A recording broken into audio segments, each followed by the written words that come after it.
cinema si è completamente identificato con la mia vita, anzi la mia vita è seguita. Como é que você se sente tendo as pernas mais bonitas do mundo do rock? Você foi lixado, mas como você Rapaz, eu não sei, nem quero saber. América Latina no la veo yo tanto como reporter, más bien como poeta, como visionario. Donde las campañas electorales cuestan 400, 500 millones de dólares. Quem é o Brizola? Olha, eu sou o mesmo. Essa coisa seria impensável no Brasil, digamos, há 20 anos Você acha atrás. que o conceito de beleza nos últimos 20 anos mudou muito no cinema? Ah oui, bah oui, il y a Cargalet, je veux dire, Hay una gran revolución que hacer en muchos pueblos. Eu acho que é muito importante sair como eu saí, como meu pai sempre fala.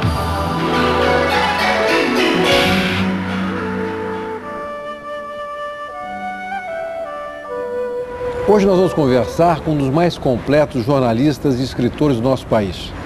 Ele tem tantas qualidades que eu vou citar apenas uma.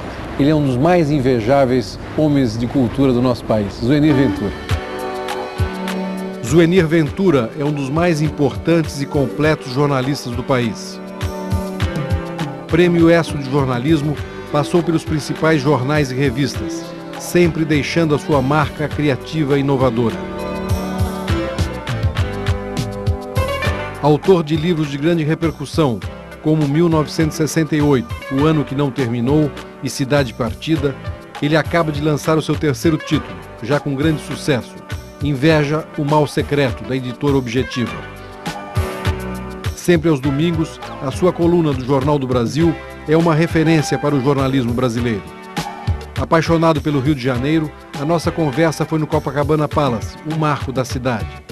Foi falando de sua infância que começamos a nossa conversa. Eu nasci em Além Paraíba, mas com dias eu fui para Ponte Nova e depois fui para Friburgo, que faz alguns amigos para me perguntar. Tem hora que você diz que é friburguense, tem hora que você diz que é mineiro, tem hora que diz que é carioca. Não, na verdade não é por isso, eu passei por essa cidade. Meu pai, nessa época, trabalhava na Leopoldina, companhia de trem, e ele estava abrindo estradas, depois voltou para ele, é de Friburgo, né, não é de Minas. Depois ele voltou para Friburgo e aí voltou para a antiga profissão dele de origem, que é de pintor de parede. Aliás, como se diz, o maior pintor de parede que a cidade já teve. Eu tenho muito orgulho disso. Um homem muito simples, né? Muito, e uma figura fantástica, porque, aliás, os dois, que a gente foi muito pobre, a gente morava lá no Morro Cordoeiro, ali em cima. E meu pai e minha mãe, apesar, né, de não terem formação cultural nenhuma, eram quase semi-analfabetos, eles fizeram tudo para que eu estudasse. Minha mãe, em Ponte Nova, e aí nessa época eu ia ser padre, ela queria que eu fosse padre, eu era coroinha, e para eu poder estudar no colégio Dom Elvésio dos Salesianos, no semi-internato, ela lavava as batinas dos padres, o pagamento era lavar as batinas. Um dos grandes, penas que eu tenho na vida foi ela não ter visto eu me formar. Ela morreu meses antes, mas sacrificou a vida toda para isso, por isso. Agora, você gostava de ler quando garoto? Como é que você... Eu gostava de ler, mas nessa época em Friburgo era muito... não era hábito, ele nem tinha uma biblioteca, era muito difícil você encontrar um ambiente de leitura. Eu me lembro que uma pessoa fundamental para mim foi a dona Letícia Pinto, uma professora que veio de Campos, e essa sim, ela me deu o primeiro Proust para ler, me deu o primeiro Machado, fez a minha cabeça para a leitura, e foi, na verdade, a descoberta, assim, para mim, do universo da literatura foi através dessa senhora fantástica que marcou minha vida, né? E você lá ainda fez outros tipos de trabalhos ou começou já a estudar? Como é que não, o meu primeiro trabalho, meu emprego foi com meu pai, sendo pintor de parede. Eu raspava a parede, ele pintava. Meu pai tinha assim, ele era também muito realista, quer dizer, quer estudar, mas você tem que também trabalhar. E eu sempre estudei à noite. E eu trabalhei com ele nisso, depois eu trabalhei como contínuo no Banco Barra do Piraí, depois trabalhei antes, aliás, num laboratório de prótese, depois como faxineiro e entregador de um bar alemão, depois mais numa camisaria, eu fui caixeiro de camisaria durante muitos anos, e depois eu fui professor primário, isso no colégio onde eu estudava, fazia o científico. Então aí vim para o Rio, fazer o vestibular e fazer curso de letras neolatinas. Quer dizer que você acha que naquele momento, né, enfim, na tua juventude e infância, a sociedade não era tão estratificada como é hoje? Quer dizer, era possível... Eu acho que sim, eu acho que, enfim, o mérito é do meu pai e da minha mãe nisso tudo, mas eu acho que era mais fácil você migrar, transitar entre uma classe e outra. Porque nós éramos coisas muito pobres, mas nunca fomos miseráveis. Nunca na minha casa faltou alguma coisa, comida, alguma coisa. Tinha um conforto muito relativo. Eu não olho para minha infância, foi uma infância dura, entendeu? Mas eu nunca não tive humilhações, não tive que passar, né, pela miséria. Eu sou muito sensível hoje, enfim, à pobreza e tal, porque eu vivi muito isso. Mas sem nenhuma idealização do passado, sem nenhuma dramatização, foi uma infância feliz, apesar de ter sido uma vida de muitas dificuldades. Até o interior contribui para isso também, né? O interior contribui. E meu pai, como ele era um honrado cidadão, muito respeitado em Friburgo, família Ventura até hoje, uma família muito respeito.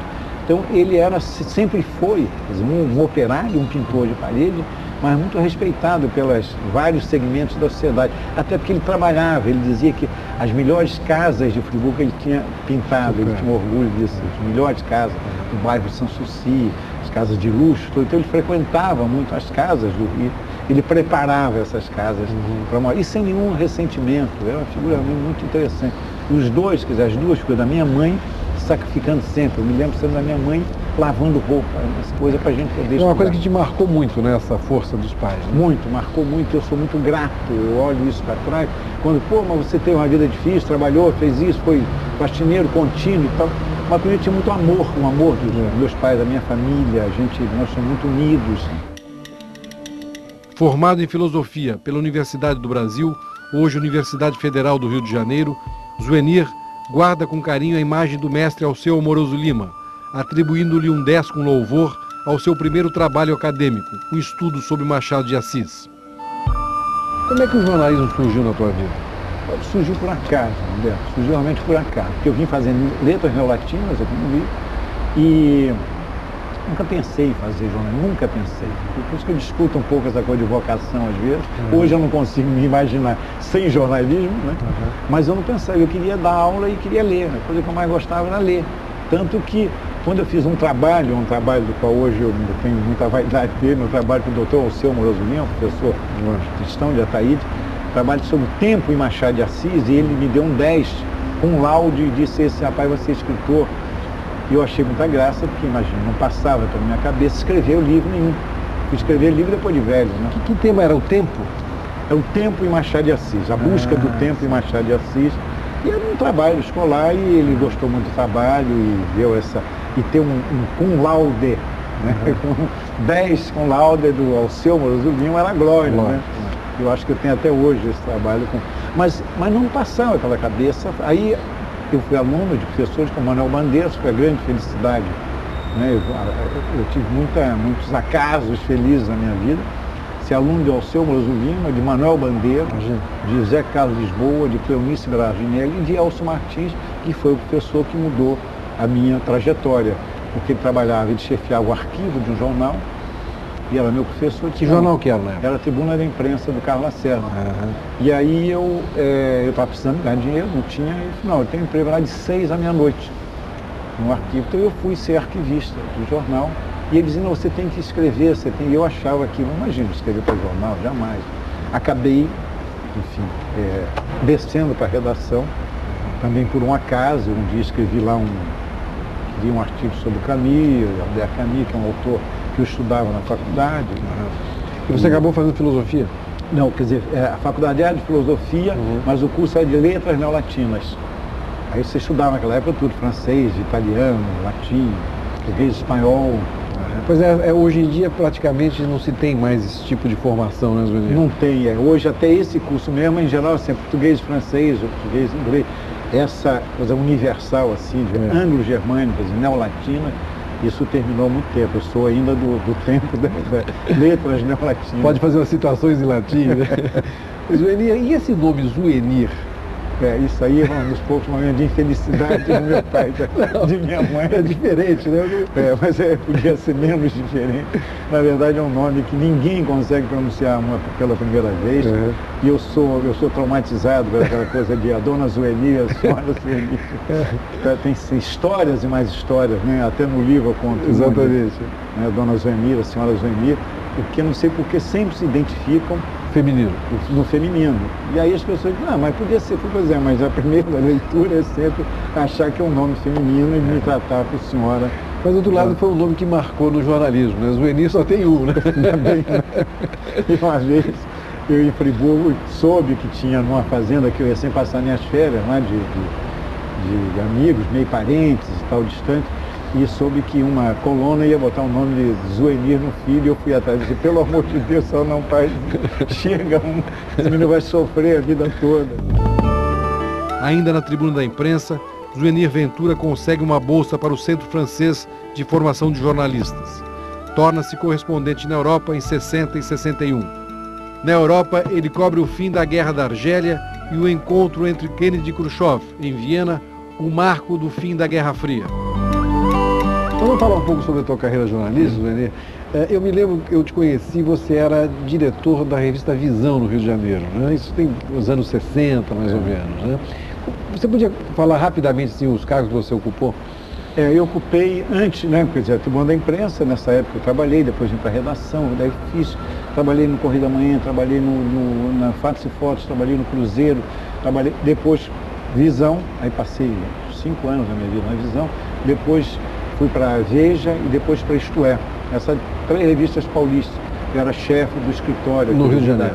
No Rio de Janeiro. Em 1968, na direção da sucursal Rio da revista Visão, uma das mais importantes publicações da época, Zuenir assiste de sua janela o assassinato do estudante Edson Luiz, que deflagrou o movimento estudantil naquela ocasião. Escreveu então a famosa reportagem O Assassinato Como Ele Foi, e tendo participado de várias manifestações contra o regime, foi preso logo depois.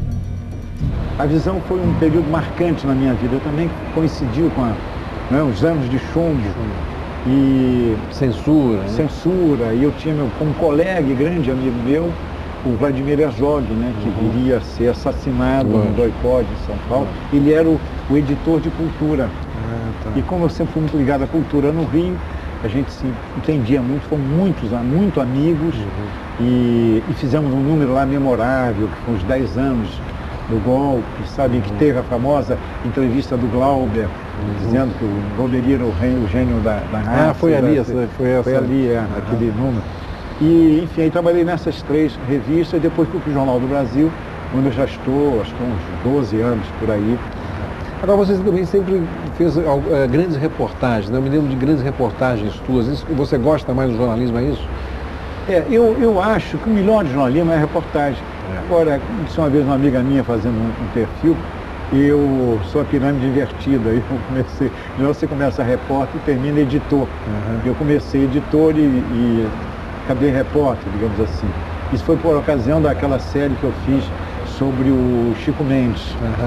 E uma série que me deu muita alegria, porque eu ganhei o prêmio ESSA e ganhei o prêmio Vladimir Herzog com essa série. E aí, mas aí foi o Marcos Correia e o Flávio Pinheiro tiveram essa ideia que no dia eu achei maluca de me mandar ir para a Amazônia para fazer uma reportagem. Eu nunca tinha ido à Amazônia, eu disse, vocês estão malucos, eu vou me perder lá, me julgar lá e não vou sair de lá. E eu comecei pelo Acre. E quando cheguei, eu comecei a descobrir que havia muita coisa do assassinato do Chico Mendes que não tinham sido revelados.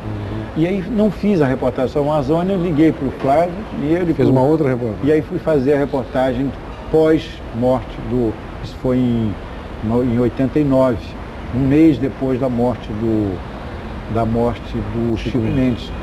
E aí fui investigar a morte dele, as pistas, né, que tinham ficado lá, porque a imprensa tinha ficado muito assodada durante...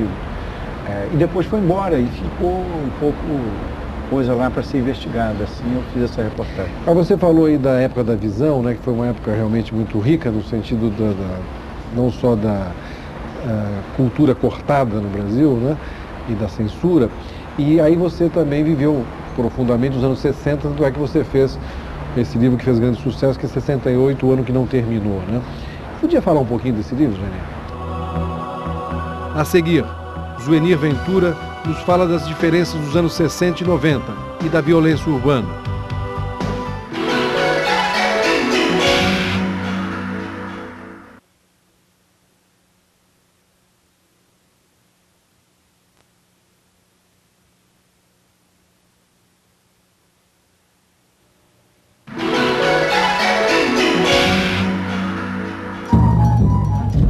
No final dos anos 80, Zuenir Ventura escreve o seu primeiro livro, 1968, o ano que não terminou. Um relato sobre os principais acontecimentos daquele ano que marcou a década de 60 no país e no mundo. Você falou aí da época da visão, né, que foi uma época realmente muito rica no sentido não só da cultura cortada no Brasil, né, e da censura. E aí você também viveu profundamente os anos 60, tanto é que você fez esse livro que fez grande sucesso, que é 68, o ano que não terminou, né? Podia falar um pouquinho desse livro, Zuenir? Eu podia, só que em 68 eu não tive papel nenhum, não tive importância nenhuma. Eu digo, isso pode parecer chato, não tive mesmo. A única importância que eu tive, se tive alguma, foi de testemunhar aquilo, como jornalista. Eu estava em todos os lugares, olhando, vendo. E depois, enfim, 20 anos depois, o Sérgio Lacerda, um grande amigo, filho do Carlos Lacerda, onde eu tinha começado, e a Mary um dia se encontraram e cismaram que eu tinha que fazer um livro sobre 68, que era um tema muito recorrente na minha vida. Eu estava sempre muito ligado a essa época. Achava que era uma época com muita riqueza, com um potencial e muito desconhecida também da história, porque tinha sido soterrada, o governo militar tentou soterrar essa época da memória recente do Brasil e tal. Então aí eu fiz um livro, menos com a minha memória, que não tem boa, mais com depoimentos do pessoal, fuçando os arquivos, fuçando os jornais de época e conferindo isso com os depoimentos e tal. Uma grande reportagem. Foi, na verdade, uma grande reportagem sobre o passado, mas foi uma grande reportagem. E aí o livro saiu. Eu não esperava, evidentemente, que o livro tivesse algum sucesso. E aí teve, porque eu acho que as pessoas estavam realmente querendo, aquilo coincidiu com o momento do país em que eu acho que o país as pessoas estavam querendo saber um pouco daquele passado recente, daquele momento, e que a ditadura tentou abolir da nossa história. Né? Mas, sem querer ser saudosista, né, você acha que aquela força dos anos 60, né, não só no Brasil, mas no mundo inteiro, né, talvez tenha sido um dos momentos mais marcantes do nosso século, né? Como é que você compararia esse final de século, os anos 90, com os 60? Pois é, eu até brinquei numa matéria dizendo que pensão 68 não é o 98 de cabeça para baixo. E eu tenho um certo cuidado de não ficar olhando para trás, não virar aquele cara achar, no meu tempo era muito melhor, no meu tempo era muito melhor, até porque escrevi esse livro. Então eu tenho muito cuidado conversando com o jovem para dizer, olha, nem tudo era melhor, nem tudo era pior. Agora, há coisas assim que, na verdade, esses anos 90, que são anos muito cínicos, né? São anos muito céticos, sobretudo muito cínicos. Né? Esses anos perderam um pouco, pelo menos de alguns valores que foram fundamentais, talvez a coisa mais interessante dos anos 60 e de 68, que é a generosidade e a paixão com que aquela geração foi a luta, arriscando a própria pele, se entregando, não por uma causa pessoal, não por e no seus mundo interesses, inteiro, no mundo inteiro. Agora, essa sintonia, Roberto, essa coisa, por que isso aconteceu nesse momento, em todos os lugares, até hoje eu não tenho resposta. Os militares na época achavam que havia um comando. Havia um comando único, e eu tive problemas com isso quando estive preso, porque na morte do Edson Luiz, eu estava lá, eu, Ziraldo, Washington Novaes, a gente trabalhava na visão e tudo aconteceu praticamente embaixo. E a gente correu lá para a Assembleia e foi fotografado. E depois, em maio, eu fui passar férias em Paris e estourou aquela coisa lá. E aí o coronel do meu IPM dizia, você não acha muita coincidência, o senhor está aqui na morte do Edson Luiz, no enterro, lá, e está lá nas barricadas, não estava em barricada, eu, Leon Richo, aliás o presidente estava lá também, Fernando Henrique estava em Paris, era professor do Combandi. Eles achavam não, que aquilo tinha um comando, não tinha essa coincidência, esse acaso.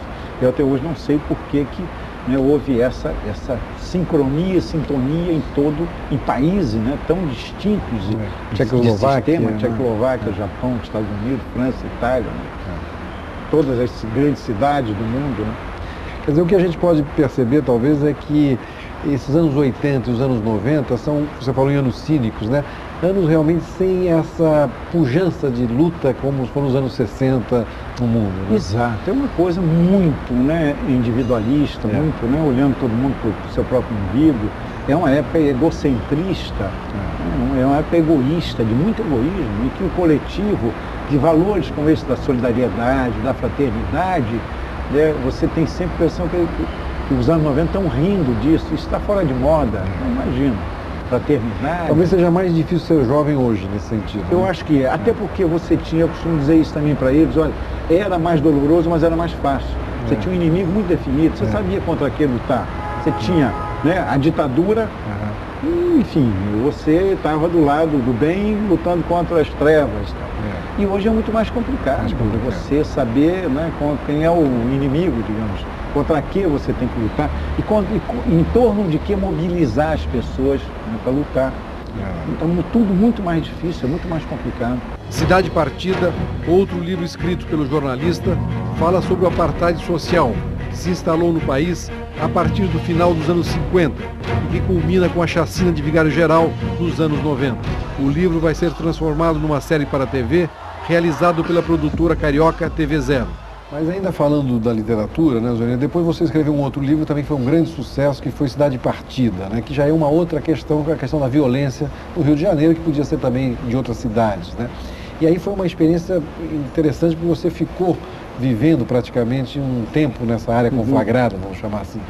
Queria que você falasse um pouquinho dessa experiência. É engraçado, porque eu depois que fiz o Cidade Partida, eu cheguei à conclusão de que 68 tinha sido um livro sobre a juventude politicamente excluída. E Cidade Partida era sobre uma juventude socialmente excluída, né? Era um pouco isso. Há coisas curiosas, assim, analogias, né? 68 foi um mergulho no passado, foi uma reportagem no passado, e essa contemporânea enquanto estava vivendo. Foi uma experiência existencial fundamental para mim. Conhecer, Vigário Geral estava a 30 minutos da minha casa, eu não conhecia, não sabia. Esse livro aconteceu depois do massacre de Vigário Geral? Foi, aliás, um dos motivos foi isso aqui, depois desse massacre, e a chacina está fazendo esse ano 5 anos, eu fui visitar a Viela, levado por um amigo, porque eu estava fazendo um livro sobre violência, mas Vigário não ia entrar nisso, não tinha nada a ver, eu estava buscando reportagem, eu estava fazendo pesquisa, e dizia, mas isso não é trabalho, isso é trabalho para historiador, trabalho de jornalista é trabalho de campo. E quando eu fui, eu fiquei realmente, foi um choque cultural para mim. Primeiro eu achei que ia encontrar aquela comunidade toda cheia de raiva, de vingança, de vontade de vingar, 21 pessoas, e a sensação que toda a favela tinha sido, tinha alguém, tinha um parente, tinha um conhecido, tinha um amigo ali, foi assassinado, massacrado. E, na verdade, o que eu encontrei foi assim, uma grande solidariedade, um grande amor.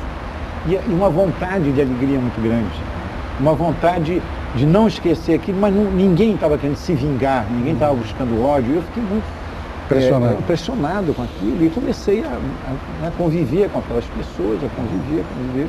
E aí resolvi depois fazer, na verdade, uma crônica dessa experiência. Eu estou pensando aqui, nós estamos falando do Brasil de 68, né, do Brasil, vamos pegar os anos 50, 60, quer dizer, não existia isso no nosso país, né? Quer dizer, você acha que essa violência, dado ao aumento da miséria, do aumento da população, o aumento desse cinismo, como é que você... eu acho, tudo isso é caldo de cultura, eu não acho um perigo a gente atribuir tudo à miséria, né? Até porque, imagina, o miserável já sofre tanto, e ainda dizer que a miséria, ele é que é o responsável pela miséria, eu acho que é mais uma injustiça. Agora, é evidente que isso é o caldo de cultura para um fenômeno que foi agravado ou foi motivado, mas certamente foi radicalizado pela chegada das drogas nos morros. E essa é uma das grandes pragas desse fim de século, é a praga das drogas. Que é consumida embaixo, né? Que é consumida embaixo. Lógico. Essa coisa, você olha para o morro e acha que, pois é, mas os traficantes sobrevivem, por quê? Porque tem um grande consumo. E quem consome, na verdade, não é a favela. Isso é cocaína, por exemplo, que está caro. Está caro. Então, uma coisa assim que eu comecei a descobrir, primeiro isso, quer dizer, você não tem, o Rio de Janeiro, por exemplo, não fabrica armas, AR-5, né, AR-15. Nem droga. E nem droga. Isso vem de algum lugar. Então, por que não se impede a chegada disso lá?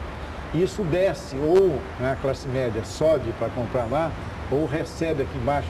Quer dizer, é um circuito econômico e é um fenômeno que você não pode resolver achando que só pode dar tiro de fuzil contra as favelas, ou fazer o que em geral se faz aqui no Rio de Janeiro, que é subir nas favelas e fazer um outro tipo de massacre, quando não um massacre literal, pelo menos uma violência moral contra essas populações, né, que ficam entre, de um lado, o tráfico, dominadas pelo tráfico, e do outro, por uma polícia violenta, e que, em geral, quando sobe, é claro, quando eu falo da polícia, falo com cuidado, que a polícia não é toda a banda podre, felizmente, imagina se fosse, mas tem uma banda podre presente na polícia e que faz muito mal à instituição, como faz mal, e muito mal, pior ainda, aos favelados, os moradores. Você falou do caldo de cultura, né? Mas o Brasil também viveu esse período da ditadura, que foi extremamente também, vamos dizer assim, massacrante, para usar a mesma palavra aí, com o povo brasileiro, né? Você acha que também isso desvirtuou? Porque se a gente pensar nos anos 60 e agora,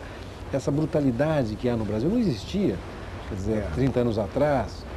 É verdade, os anos 50 foram anos, né? Quer dizer, você subia as favelas, você convivia, não tinha hora para subir em favela. Hoje e não só na favela, estou dizendo nas cidades mesmo. Na própria cidade. Não, houve. Eu acho que a ditadura levou para Eu acho que a ditadura, o que ela fez? Institucionalizou a cultura da violência. A violência, já existia violência policial, já se sabia. Havia pau de arara nas delegacias, nas classes pobres eram torturadas, sabia?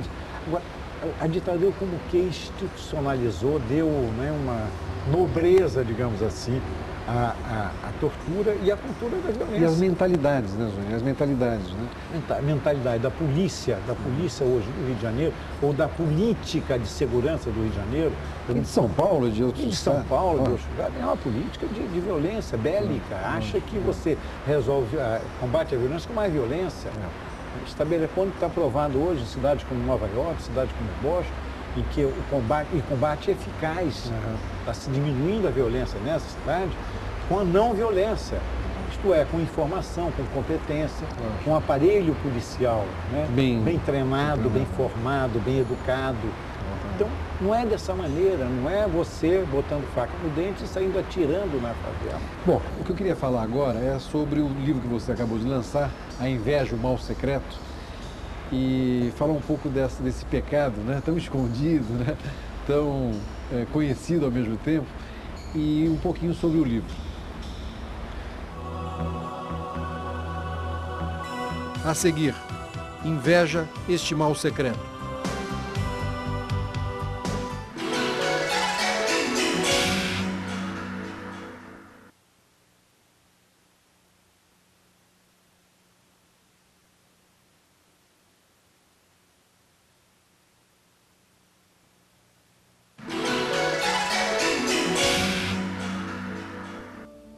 O novo livro de Zuenir Ventura tem o título de Inveja, o Mal Secreto, que faz parte do projeto Plenos Pecados da editora Objetiva sobre os 7 pecados capitais. O livro de Zuenir é o primeiro da série. O que eu queria falar agora é sobre o livro que você acabou de lançar, A Inveja, o Mal Secreto, e falar um pouco desse pecado, né, tão escondido, né, tão conhecido ao mesmo tempo, e um pouquinho sobre o livro. Pois é, esse livro nasceu do acaso também, aliás, eu digo isso, o livro é cheio de acaso, a começar até pela escolha, o Roberto fez e a Isa Pessoa, onde me chamaram lá para Editora Objetiva. Da Editora Objetiva, que eles estavam com um projeto, que era Plenos Pecados, fazer 7 livros sobre 7 pecados capitais, cada autor escreveria sobre um pecado, e eu escolhi logo a inveja, e escolhi logo depois, fiquei arrependido, né? Fiquei com inveja do Veríssimo, que ia fazer sobre a gula, João Baldo sobre luxúria. Falei, pô, eu fui escolher logo esse pecado difícil, sorrateiro, complicado. Mas hoje, eu acho que se tivesse escolher, escolheria de novo a inveja. Né? Até por isso tudo, porque ele é por isso mesmo. Não é um bom pecado para você sentir, mas é um bom pecado para você falar dele, porque ele é cheio de dribles, ele é cheio de disfarces, é sorrateiro, é traiçoeiro. Ninguém diz que sente inveja, né? Geral, aí tem uma pesquisa, né, que foi feita pelo Ibope, generosamente, para o livro, e que mostrou que é o pecado mais popular no Brasil, todo mundo identifica. Você mostra os 7 aí, a grande maioria diz, inveja, inveja. Mas na hora de dizer que sente, não. Ninguém sente inveja. O outro é que sente, né? E essa é uma característica do invejoso, né? Ele tem vergonha, é natural. Assim, toda a literatura da inveja, o invejoso tem vergonha de ser. Você diz que é preguiçoso, né? Você diz que tem raiva, que é guloso, mas dizer que é invejoso, a não ser quando a gente usa a inveja no sentido da admiração. Morro de inveja do Frank Sinatra, da voz de Frank Sinatra, do sucesso, da riqueza do Ronaldinho, do sucesso. Mas isso aí, na verdade, não é inveja, isso é admiração. É no sentido que você fala invejável, né? Invejável é uma pessoa que se admira. Né? Não é aquela inveja, aquela sorrateira, que corrói, sorrateira, que faz com que se queira que o parceiro do lado, o vizinho, o rival, o colega de trabalho, esse quebre a cara, né? Essa que é a inveja. Às vezes até o amigo, né? Em geral, porque, como dizem, né, todos os teóricos da inveja, a inveja precisa de proximidade, precisa de comparação. Tanto, o que acontece quando você olha para o fã não inveja o ídolo, no sentido, não quer a destruição dele, porque é tão distante que ele não... Agora, já a presença, o amigo, né? Tem aquela frase ótima do Gore Vidal, que diz: cada amigo meu que tem sucesso é um pouco de mim que desaparece. Aquela raiva com um amigo, em geral, dá entre amigos. Né? Mas esse livro que ia ser sobre a inveja, de repente se torna uma grande reportagem também sobre outras coisas, né? Queria que você falasse um pouco sobre a feitura do livro, até porque você de repente descobriu que você estava doente quando você estava fazendo o livro. Agora você já está bom, mas no caso. Verdade, se Deus quiser. Não, aconteceu isso tudo também por necessidade, porque eu comecei a ler sobre a inveja, e usando tudo tinha sido já dito sobre a inveja. Os pecados talvez mais antigos até, tudo já tinha sido escrito. E eu dizia, bom, eu não sou sociólogo, não sou psicanalista, o que eu vou falar sobre de novo, inveja? Né? De novo, eu não tenho o que dizer, eu vou repetir isso. Então aí surgiu, enfim, essa ideia de fazer um livro sobre o livro, um livro sobre o processo de fazer um livro. Como eu digo no começo, não um livro sobre a inveja, mas sobre alguém escrevendo um livro sobre a inveja. Vou te interromper, antes de a gente entrar no livro novamente, o que você descobriu nessas leituras mais interessantes sobre a inveja? Pensando assim nos grandes autores que falaram sobre a inveja. Eu acho que, primeiro, essa ligação da inveja com a tristeza. A inveja é uma definição de São Tomás de Aquino e ela perpassa quase todas a frases ou as definições, né, de autores que dizem assim: a inveja é triste, a inveja, só inveja quem está triste, só inveja... Enfim, eu comecei a ver que ela é muito ligada à depressão, muito ligada à infelicidade. Uma outra definição quem está alegre não inveja, quem está feliz não sente inveja. Então, essa ligação da inveja, esse sentimento, que é um sentimento... Vai muito com ódio também, a inveja, né? Ele faz muitas parcerias. Esse sentimento não é um sentimento, eu digo no livro, não é quimicamente puro. Está sempre ligado. O ódio é um instrumento da inveja, é fundamental para a inveja. Eu acho que nunca vem...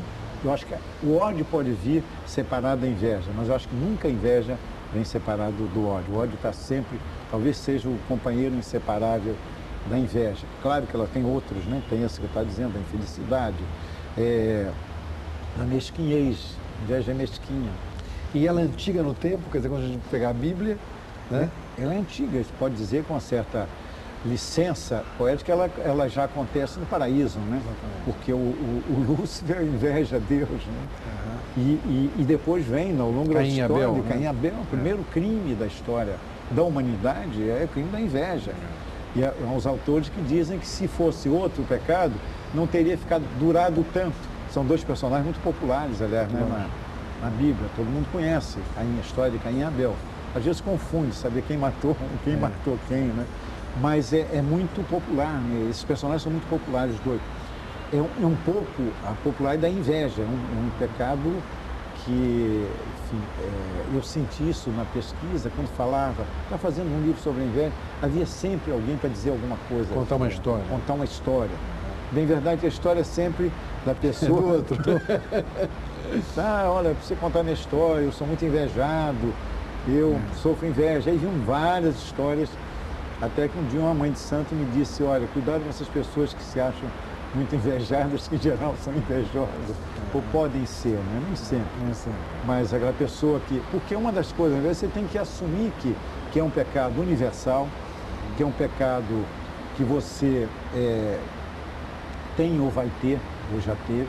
Às vezes, apesar de si mesmo, quer dizer, no sentido de que... Porque ele é involuntário, involuntário, claro, ele surge, ao contrário, você não quer, não busca ser invejoso. É um pecado muito complexo, muito complicado e muito rico também por esses disfarces. A todo momento a gente está usando outra coisa que me impressionou muito nessas pesquisas, foi a crença do brasileiro no mal-olhado. Do mal-olhado. Eu acho que todo mundo acredita em mal-olhado.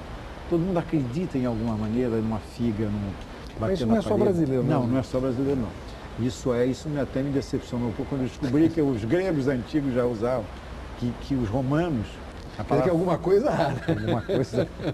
Eu sou muito, digamos, cético em relação a isso, mas hoje eu já me questiono se isso que eu tenho, essa brincadeira, esse cinismo e tal, se isso não é uma forma de fugir da superstição, né? Agora, e para você fazer o livro, evidentemente, você foi buscar muitos setores da sociedade, né? Psicanalistas, mães de santo, né? Queria que você contasse um pouquinho disso e a tua experiência nessas áreas.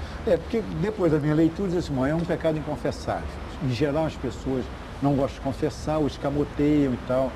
Então, aí eu falei, que espaços sociais, em que espaço eu vou trabalhar para fazer reportagem, o trabalho de campo, e pensei, os terreiros de Umbanda, aí liguei a inveja a uma olhada, liguei, isso está em toda a literatura. Então eu achei que era bom, como devia ser um espaço bom, o espaço dos psicanalistas e o dos confessionários, dos padres. Esse foi muito difícil. Esse é mais difícil.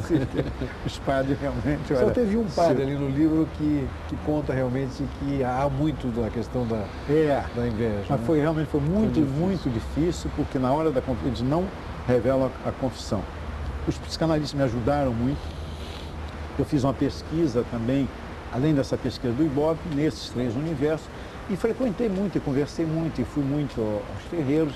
Isso na Umbanda e no Candomblé se manifesta de uma forma muito explícita, que não tem a noção de pecado. Não é um pecado, Você vai lá para se livrar de uma olhada ou para conseguir um trabalho de uma olhada contra. Então essa experiência é uma experiência muito curiosa, porque é muito presente em várias camadas sociais. Você encontra de alta classe média, frequência em terreiro hoje. Eu até brinco um pouco no livro dizendo que o que era a psicanálise nos anos 70, não buscava a psicanálise, hoje você busca os terreiros. Está procurando muito mais se proteger do que se curar, né? Mas a presença é muito grande, eu acho que tem a ver com fim de século, né? Com toda essa... Quer dizer, as pessoas vão, às vezes até por um objetivo maldoso, no sentido de... Em geral, não dizendo assim, pelo que os relatos que eu tive, dizendo que está fazendo esse trabalho, que alguém está fazendo um trabalho contra você. Eu vou porque eu quero me livrar de um trabalho que aquela pessoa está fazendo contra mim. Num dia que eu estou querendo fazer um trabalho contra, para fazer mal a essa pessoa, é sempre um processo também curioso de... É inacreditável que haja esse tipo de mentalidade, né, de pessoas de crença em amuletos, de crença enfim... Não, eu até disse inacreditável no sentido não de que você possa não acreditar nisso, mas no sentido que a pessoa possa imaginar de fazer uma maldade para alguém, né? Nesse sentido, pois né? Ter inveja a ponto de querer que a pessoa morra, sei lá. Né? Pois é, porque o problema da inveja é essa, né? Que uma outra coisa da pesquisa, a pesquisa do Ibope, quando quando perguntam o que inveja mais, inveja o sucesso. Sucesso pessoal e sucesso profissional. E o oposto disso é você querer o fracasso. É curioso que nem sempre o invejoso quer a morte do outro, quer a destruição do outro, quer o fracasso. Às vezes se satisfaz mais com o fracasso, aqueles exemplos célebres, né, de você querer que o violinista, né, te arrebente a corda, que dê um grande vexame, mais do que ele morra, sabe? Que o cantor desafine. Que o cantor desafine, que ele, né, dê um grande vexame. Que o sujeito rico perca o que tem. Que perca, né? É curioso que é mais presente essa vontade, não da eliminação do outro, nem sempre isso acontece. O primeiro exemplo é do Caim eliminando, né? Não se contentou apenas com, quis a morte. E o mais impressionante que essa coisa da inveja, quer dizer, não é só, como você falou, nas classes, vamos dizer assim, menos favorecidas do ponto de vista intelectual. Às vezes, ao contrário, né? O sujeito mais intelectualizado, mais em áreas assim, extremamente sofisticadas, às vezes, a inveja... Não, tem a famosa frase, o rei inveja o rei. Para dizer que você inveja os seus pares, né? Você inveja está próxima, está ali ligado. E eu conversando com o padre, ele falou assim, e o mendigo inveja o mendigo. Aí conta histórias de mendigo se invejando lá embaixo da ponte, sem ter o que comer e com inveja do outro. Quer dizer, é um sentimento, né, como mostra a Melanie Klein, que nasce com a gente. O primeiro objeto, segundo ela, o objeto da inveja é o seio materno, né? E há aquela crença em várias culturas de que o morto leva inveja a quem ficou. Tanto que é aquela que você põe moeda, tapa o olho do morto. E mesmo no Brasil, aquela coisa de tapar o olho, não deixar o olho aberto, tem um pouco a ver também. Isso aquele olhozinho indiano que se usa um olho, aí é contra a mal olhada, né? Talvez é outra coisa. O olho está em tudo, né? O olhar, quer dizer, inveja o olhar é o grande... Tanto que o Você Dante... pode sentir o olhar da inveja, né? O olhar da inveja. O Dante coloca o invejoso, não coloca no inferno, que é também um mistério para mim, mas coloca no purgatório o invejoso com o olho costurado com fio de aço. Tá? O castigo que ele põe é o negócio do olhar. Está muito presente, uma olhada. Invejar, quer dizer, o verbo em latim, invidere, quer dizer olhar enviesado. Mal olhar, né? Olhado. É muito forte o negócio do olhar na coisa da inveja. Você descobriu alguma coisa, diferenças femininas e masculinas disso ou não? Se dizia muito, eu fui pesquisando com a crença de que a mulher é mais invejosa. Não é mais invejosa. A pesquisa até diz que 77% das mulheres percebem mais a inveja do que os homens, mas alguns psicanalistas enfim, desmentiram nessa primeira impressão, desfizeram logo dizendo o seguinte, aqui a mulher explicita mais a sua inveja, ela é mais sincera, ela dá mais bandeira. O homem engana mais, é mais sorrateiro, é mais escamoteador e tal. E a mulher, ela é reprimida em vários outros sentimentos e na verdade, expressa muito mais facilmente, muito mais abertamente. Por isso parecer que ela é mais invejosa do que o homem, mas não, ela apenas bota para fora mais a sua inveja. Enquanto escrevia o livro, Zuenir descobriu que estava com câncer. E é sobre este momento difícil de sua vida que ele nos fala agora. De repente você começa a escrever o livro e você descobre que você está doente, né? E aí o teu livro também corre para outros caminhos, né?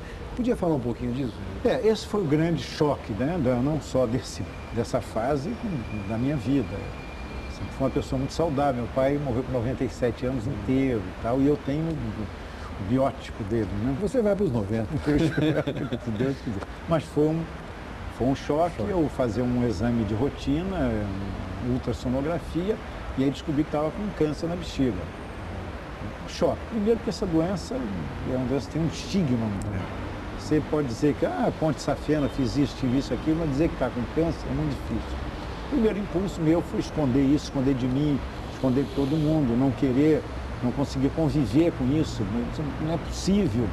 Aí você corre o risco de cair na autopiedade, mas logo comigo, porque eu, essas coisas, né? E o livro, nessa altura, foi para o espaço, não queria saber de livro. Agora, curiosamente, Roberto, para mim a terapia foi uma terapia natural. Catarse. A catarse foi botar isso no computador, escrever sobre isso, escrever. Eu faria, acho que, mais outro livro sobre isso, se realmente esse material fosse bom, não era? Não. Eu joguei quase tudo fora, ficou pouco expurgado, depois eu fui, condensei, tal. Mas voltando na hora. Então foi foi muito difícil, foi um momento difícil, Até porque nesse momento você não sabe a extensão. Eu hoje falo com com grande tranquilidade disso, porque se Deus quiser, eu acho que eu estou livre até o meu prazo, enfim, até o fim do ano. E mais o último exame já deu barra limpíssima, o médico acha que até o ano eu vou estar completamente livre. Certamente, Johnny. Agora, certamente. Agora, se Deus quiser. Quer dizer, aí você descobriu que estava doente e isso mexeu evidentemente todo o livro e essa doença entrou no livro, né? Ah, bom, pois é. Aí eu estava fazendo um livro, como eu te disse antes, em que eu botava tudo dentro do livro. Como é que um jornalista faz? Aí vai em tal lugar ser assim. Eu sempre na primeira pessoa contando, estou indo aqui, quebrando a cara aqui porque eu não encontro, estou lendo um livro tal, tenho uma viagem a Paris que eu fico procurando o livro. Acontece isso e eu, depois desse primeiro choque, eu disse o seguinte: se eu estou fazendo um livro em que eu prometo ao leitor contar todos os bastidores desse livro, se eu não incorporar isso, é no mínimo uma certa hipocrisia, né? É medo da doença, é não querer esconder também isso. Então houve um momento em que eu decidi incorporar isso ao livro. Vou contar essa história. Até porque ela se encaixa com outras coisas, né, Zé? Agora, isso veio depois, aí eu comecei a descobrir, que tinha muito a ver uma coisa com a outra. E que aquele sentimento que eu estava tendo em relação ao câncer, não querer falar o nome, não querer pronunciar, era exatamente o sentimento da inveja. A inveja também não gosta de dizer o nome, tem vergonha, sorrateira, aquilo. E aí aí você encontra na Bíblia a definição da inveja. A inveja corrói como câncer. E eu comecei a encontrar algumas analogias, alguns paralelismos entre a inveja e o câncer. E, enfim, era muito parecido uma coisa com a outra. E aí me decidi a realmente colocar aquilo tudo dentro do livro. Tudo aquilo não. Sim, a experiência, lógico. O principal da experiência dentro do livro, e é um pedaço do livro só. Claro. Não é o livro todo, e também não tinha porquê. Mas não deixa de ser extremamente marcante para o leitor, né, e para quem vai ler o livro, ver você se colocar por inteiro dentro de um livro num tema tão... né? Foi complicado. Pra você ter uma ideia, a Mary, minha mulher, que se conhece, que sabe tudo da minha vida, foi a pessoa fundamental, não só nesse período, mas em toda a minha vida. Eu não quis que ela não sabia o que eu estava escrevendo. Eu estava muito em dúvida do que fazer e o que botar nesse livro. Então aí houve um momento em que eu entreguei o livro para ler. E ela não sabia que eu ia incorporar a doença ao livro. Porque se soubesse, aí tinha toda uma conivência, toda uma cumplicidade que a gente tem. E ela podia não ter um olhar crítico para o livro. Eu queria que alguém tivesse essa distância, que não seria eu e tal. E ela aí achou que estava bem encaixado, que não tinha porquê. O Zé Rubem Fonseca também leu o livro, né? O Zé Rubem já leu depois. O Zé Rubem, como todos os meus amigos que leram, tiveram choque da doença e eu tinha muito medo, como é que isso poderia ser recebido, né, Alberto? Essa coisa dessa descrição, essa coisa muito... Eu sou mineiro, né? Mineiro é muito... não gosta de ficar se mostrando muito, né? Mas uma coisa doída como era essa e tal. Mas eu achei também que podia ter uma utilidade, né, que eu chamo utilidade pública, você compartilhar essa experiência, repartir, né, essa experiência com pessoas que, né, podem viver em situações parecidas ou já viveram, né, de doença e tal. Eu tenho recebido um telefonema nesse sentido, pessoas dizendo que bom que você tenha feito isso, foi bom, isso me ajudou muito, eu estou vivendo esse problema. Você sentiu que o fundamental era dar a volta por cima no sentido da alegria, da força, de continuar vivo, né, nesse sentido. Eu fiz um pacto com a minha mulher, a Mary, nós somos muito felizes, uma família muito feliz, que um dia a gente se disse, falou, olha, esse câncer pode até me matar, mas a gente pode dizer que é feliz e não tem medo da inveja? Não, a melhor remédio contra a inveja é a felicidade. E contra o câncer também. Então, uma das coisas que eu disse é o seguinte, olha, esse câncer pode me matar, ele tem esse poder, agora ele não vai me fazer infeliz antes, ele não vai me deprimir antes. Isso eu tenho condições de estar comigo. E foi um pouco esse pacto que a gente fez, né? E eu, em nenhum momento, a gente ficou triste, mas não deprimido, não vencido pelo câncer. Isso ajudou muito essa disposição. E aí essas analogias, e a inveja é a mesma coisa, inveja é quem está triste, quem está deprimido, a inveja gosta de deprimir, gosta de... É porque dizem que você às vezes não pode mostrar muito que você está feliz, porque isso atrai, digamos, a coisa do invejoso, mas você acha que é o contrário, que a felicidade é uma coisa... Não, existe.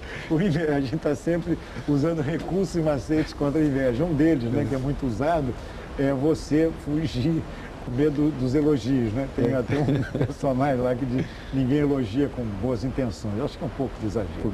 Elogia sim. Mas a gente, isso é até intuitivo, inconsciente, quando a pessoa diz, mas como você está bem, você está ótimo, está rico, ganhando sucesso, um programa de sucesso. A primeira reação da gente é dizer que não é bem assim. Não é bem assim não, você que não sabe. Isso eu percebi que são reações de defesa contra a inveja. Tem muito essa reação. Ou seja, o que esse livro te ensinou mais? Olha, Roberto, ele me ensinou tanta coisa, até porque aí está tudo misturado, né? Primeiro eu saio desse livro, saio desse câncer achando que lucrei. Saí lucrando. E lucrando por quê? Porque eu passei a revalorizar a opção de coisas. Sabe aquela coisa do sol da manhã que você acha que é uma obrigação da natureza te dar e que de repente você descobre que é uma dádiva? Que coisa boa você acordar. O tempo passa a ter essa unidade do tempo, não é mais o mês, o ano, mas é o minuto, é o carpe diem, é você, esse encontro, é esse momento aqui agora. Aí você percebe como você valoriza tanta bobagem na vida, como você dá importância ao que não tem. E diante de uma situação como essa, de uma situação limite, você começa a ver o seguinte, olha, cada momento, o importa é cada momento de felicidade. O importa não é, e tanto que o grande preocupação minha coisa era não era não morrer, medo não era medo da morte, medo do sofrimento. Você fala uma coisa engraçada, né? Que você disse que o chato de morrer é sair do meio da festa que tá boa, né? Antes de acabar. É chato, antes de acabar. Né? Você gosta de ficar, eu gosto de ficar nas festas até o final. Mas de qualquer maneira, isso não é o pior. O pior é a consciência do sofrimento. Né? Você. E isso ter presente. Então eu saí lucrando dessa experiência toda. E no sentido desse tema, a inveja, o que você aprendeu? Aprendi que sim. Primeira coisa é você admitir com humildade que você tem inveja. É um sentimento que está presente em todo mundo. Ele é universal. Mesmo que seja às vezes pequeno, mesmo que... Em graus diferentes, claro. Tem graus patológicos. O grau daquele que o cara vive para acabar com o outro por inveja e tal. Mas você tem graus suportáveis, em que você administra, lida, e diz, na verdade, né? Eu estou com inveja do Roberto, é isso que eu estou sentindo, é inveja. E quantas vezes a gente tem raiva do sucesso, aquela raiva que você mas em geral a gente não quer lidar com aquilo, a gente quer afastar e começa a escamotear. Não, na verdade, estou porque está tal, tem muito... Não, quantos sentimentos desses que a gente atribui a uma série de coisas e na verdade é pura inveja, e é bom você lidar com isso. Há uma definição que eu acho muito boa que diz o seguinte, que a inveja, você sente inveja, sentir inveja, você sente quando você tem o desgosto de si mesmo. A inveja nasce do desgosto de si mesmo. Então, se é isso, e parece que é isso, o melhor remédio, o melhor antídoto é você desenvolver a autoestima, é desenvolver o amor próprio. Se gostar mais. Se gostar mais. Autoestima e autoestima, e gostar também do outro. Gostar de si e do outro. Isso pode parecer bobagem, pode ser coisa de autoajuda, mas não é não. Eu acho que você falou uma coisa aí, você vê a importância hoje da literatura de autoajuda. Não eu até retiro essa palavra bobagem, porque, pelo amor de Deus, isso é muito útil para as pessoas, né? E é fundamental que você tenha consciência dos seus sentimentos. Não é julgar para debaixo do tapete porque é um sentimento ruim, porque ele te faz mal. Então, para lidar com ele, eu acho que para curar a inveja, os autores falam muito isso, o rabino Newton Bonda, que é um personagem interessante do livro, tem um livro maravilhoso sobre a inveja, ele fala no isolar o vírus da inveja para você curar. É uma expressão muito boa. E para curar é só isso, você tem os antídotos estão dentro de você. É um pouco... Para terminar o programa, eu quero dizer o seguinte, o livro é excelente, eu estou morrendo de inveja de você. Parabéns, cara.